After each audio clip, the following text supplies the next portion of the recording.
आज हम एक बहुत ही कंट्रोवर्शियल टॉपिक के ऊपर डिस्कस करने वाले हैं कि रोटी वेट लॉस के लिए क्यों खराब होती है, ग्लूटेन आपके डाइजेशन को कैसे इफेक्ट करता है, क्यों रोटी वेट लॉस का वर्स्ट फूड बन सकता है। बहुत लोग ऐसा बोलते हैं और आपने भी सुना होगा कि रोटी तो सबसे हेल्दी है, घर का खाना है, सबसे बेस्ट है।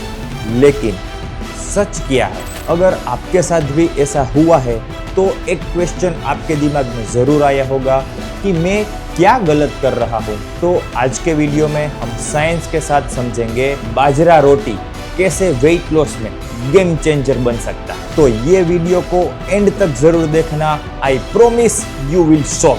हेलो दोस्तों, आप देख रहे हो gym science, smart train don't drain.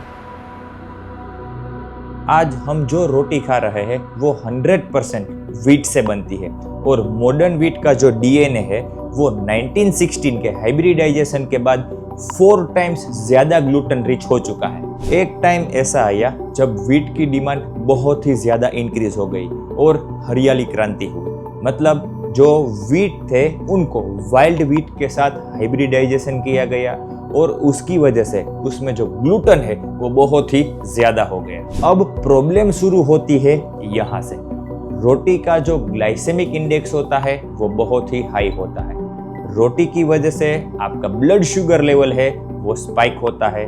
Blood sugar spike होगा तो आपका इंसुलिन भी स्पाइक होगा और इंसुलिन स्पाइक होगा तो आपका फैट स्टोरेज मोड ऑन हो जाएगा एंड फैट लॉस स्लो हो जाएगा। अगर आप लंच में 2-3 रोटी खा रहे हो, डिनर में भी 2-3 रोटी खा रहे हो, तो आप अपना फैट स्टोरेज मोड ऑन कर रहे हो और फैट लॉस स्लो कर रहे हो।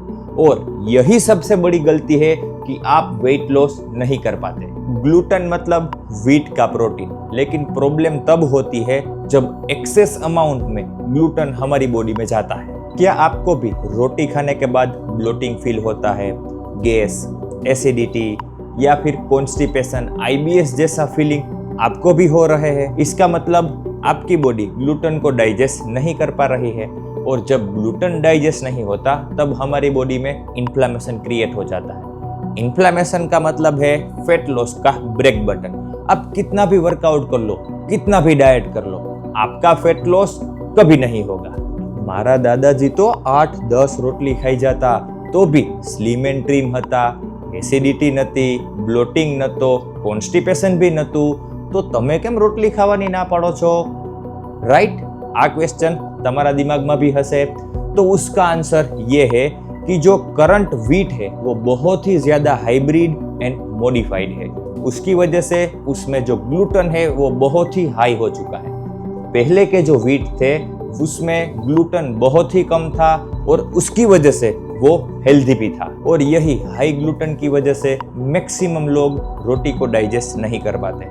एज पर करंट रिसर्च 70-80% लोगों को माइल्ड ग्लूटेन इंटॉलरेंस होता है और उनको ये पता भी नहीं होता। अब एक इम्पोर्टेंट क्वेश्चन, अगर रोटी ही प्रॉब्लम है तो फिर सॉल्यूशन क्या है? कंफ्यूजन ही कंफ्यूजन है, सॉल्यूशन कुछ पता नहीं। अरे सॉल्यूशन है हमारे पास। Bajra roti the fat loss hero. No gluten, no bloating, low glycemic index मतलब no sugar spike and high fibre मतलब आपको अननेसेसरी क्रेविंग भी नहीं होगी। उसके साथ साथ आपका डाइजेशन भी बेटर होगा और कंटिन्यूअस आपकी बॉडी फैट बर्निंग स्टेज में रहेगी। अगर आप रोटी लवर हो एंड वेट लॉस भी चाहते हो तो व्हीट रोटी का बेस्ट अल्टरनेटिव है बाजरा रोटी। और विंटर में तो ये और भी परफेक्ट है। व्हीट रोटी, बाजरा रोटी, हाई फाइबर, लो ग्लाइसेमिक इंडेक्स, ये सब कुछ तो समझ लिया, लेकिन क्वांटिटी क्या रखनी है? हमें तो फैट लॉस करना है तो क्वांटिटी मेंटेन करना भी बहुत ही जरूरी है। ये क्वेश्चन हुआ ना आपको भी? तो उसका सिंपल आंसर है, अगर आप मेल हो तो आपको 1 या 2 बाजरा रोटी लेनी है। आप फीमेल हो तो 1 बाजरा रोटी आप खा सकते हो। उसके साथ आपको 1 बाउल सब्जी लेनी है। और प्रोटीन को कैसे मिस कर सकते हैं? सो प्रोटीन सोर्सेस के लिए हम पनीर, चिकन एंड एग भी रख सकते हैं। ये हुआ आपका simple and perfect fat loss diet.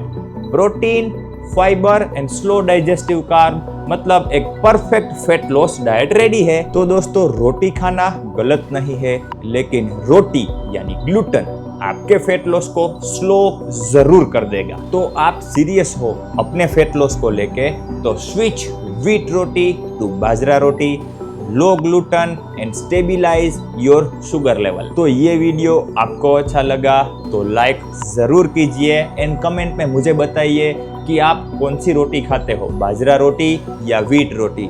सो मिलते हैं नेक्स्ट वीडियो में, तब तक स्मार्ट ट्रेन डोंट ड्रेन।